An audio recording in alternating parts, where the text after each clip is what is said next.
My first professionally recorded release was called Paw Paw's Song. I released it in honor of my paternal grandfather, Marion Elmer Davis. Everyone called him Elmer.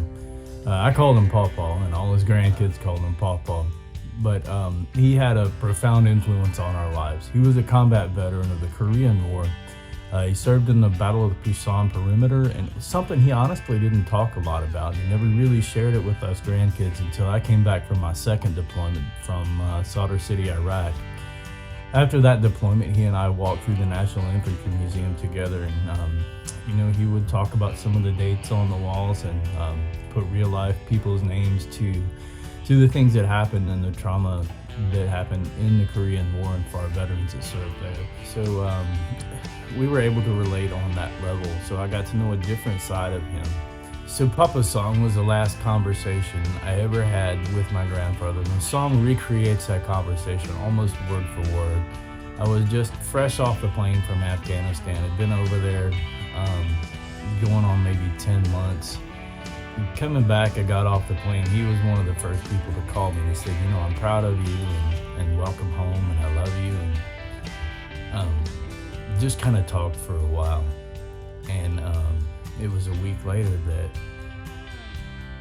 that I got the call and they told me he had passed on. It was to me like he was waiting on me to come home. I think if he had one message to share with us, it's to stand up and be the man of God. There's a duality to being a man. Like, we are protectors and we are shepherds, and there's a part of men that we need to be fierce and dangerous.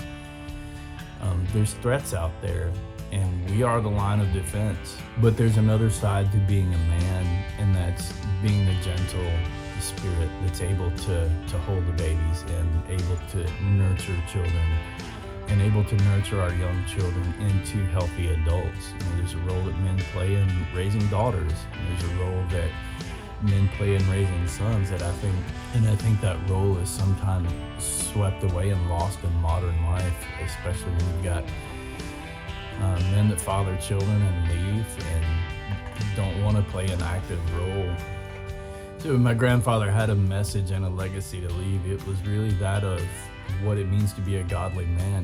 We're strong, but we're also tender. There's a dual nature to true masculine energy, that we are fierce and we are tough and we are the warriors, but that's not all we are. Like, we're fathers too. We're tender and we can be gentle with our children, and that's okay. There's a part of our love as fathers for our children, that we do anything for them.